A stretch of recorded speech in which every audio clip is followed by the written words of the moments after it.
ଆରେ ଦିନ 10ଟା ବାଜିଲାଣି ତମେ ଶୋଇଛ କଣ? ଟିଫିନ ରେଡି କଲେ ମୁଁ ଅଫିସ ଯିବି ଖାଇକି।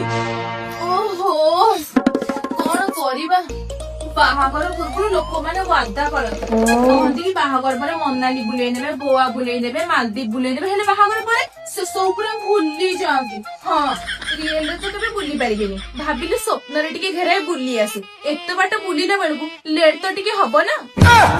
ଏ ବାପା ଏ ବୁଲେଟ ଟା ଟିକେ ପାଣି ମାରିଦେଲା ମୁଁ ଅଫିସ ଯିବି। ଆରେ ବୁଲେଟ କାଇଁ? ହଁ ବାପା ଏ ବାହାଘର ପୂର୍ବରୁ ଲୋକମାନେ କେତେ କଣ କୁହନ୍ତି। ଧନ ତମକୁ ଯୌତୁକରେ ଯୋଉ ବାଇକ ଟା ପସନ୍ଦ ମୁଁ ବାପାକୁ କହିକି ଯୌତୁକରେ ସେଇ ବାଇକ ଟା ତମକୁ ଦେଇଦେବି। ଦେଖିଲା ବେଳକୁ ବାହାଘର ପରେ ଭୁଲି ଯା। ଇଏ ବାପା ବାପା ଟିକେ ଆସିଲେ ମୋ ରାଣୀ ହାର ଟା ଟିକେ ଖୋଲିଦେବେ। ରାଣୀ ହାର ଟା ଏତେ ଓଜନ ଯେ ମୋ ବେକଟା ତଳକୁ ନଇକି ଝୁଲି ଗଲାଣି। ଆସନ୍ତୁ ଟିକେ ଜଲ୍ଦି କରିଦେବେ ଜଲ୍ଦି ଆସନ୍ତୁ। ଆଲୋ ମା ରାଣୀ ହାର କାଇଁ? ଦେଇଥିଲେ ସିନା ଥାନ୍ତା। ହଁ ବାପା ଏଠି ବାହାଘର ପୂର୍ବରୁ ଲୋକ କହନ୍ତି ଧନ ଯୌତୁକରେ ମୁଁ ଏତେ ଧନ ସମ୍ପତ୍ତି ନେବି ଯେ ତମେ ବାହାଘର ପରେ ଜୀବନ ସାରା ବସି ଖାଇଲେ ବି ସରିବନି। ଦେଖିଲା ବେଳକୁ ମୋ ବାହାଘର ବରଯାତ୍ରୀରେ 50 ଜଣଙ୍କୁ ନେଇକି ଯାଇଥିଲି ଯେ 20 ଜଣ ଖାଇଲେ ଆଉ 30 ଜଣ ଖାଇବାକୁ ଦେଇ ପାଇଲେନି।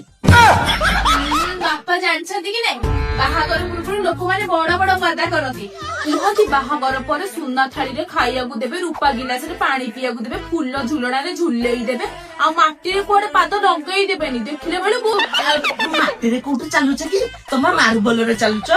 ଘରୁ ପାଦ କାଢୁ କାଢୁ ତ ତମ ପାଇଁ ହାପେ ସୁ ନେଇଯାଇଛି ଗଳେଇକି ଦୌଡୁଛ। ମାଟିରେ କୋଉଠି ଚାଲୁଛ? ତାପରେ ବି ବାହାଘର ପୂର୍ବରୁ ପ୍ରେମରେ ସମସ୍ତେ ସେମିତି କହିଦିଅନ୍ତି ଆଉ ମୁଁ ବି ସେମିତି ଫ୍ଲୋରେ କହିଦେଇଥିଲି। ଆଉ ତମେ କହିନଥିଲ କି ବୁଝିଲ ଧନ ମୋଠୁ ଅଧିକ ମୋ ସାନ ଭଉଣୀ ତମକୁ ଭଲ ପାଉଛି। ହେଲେ ବାହାଘର ପରେ 3 ଥର ପୁରା ତମ ଘରକୁ ଗଲାଇଁ ଶାଳୀର ଦେଖା ଦର୍ଶନ ନାହିଁ। ମତେ ଦେଖିଲେ ଶାଳୀ ଲୁଚୁଛି। ହଉ ଧନ ମୁଁ ଅଫିସ ଯାଉଛି ବାଏ। ରୁହ ଖାଇକି ଯିବ। ନାଇଁ ଯେ ମୁଁ ପଦାରେ ଖାଇଦେବି। ଭଲ ହେଲା ସେମିତିରେ ବି ମୁଁ ମନାଲି ଟା ଅଧା ବୁଲିଥିଲି ଯା ଆଉ ଅଧା ବୁଲି ଦେଇ ଆସେ।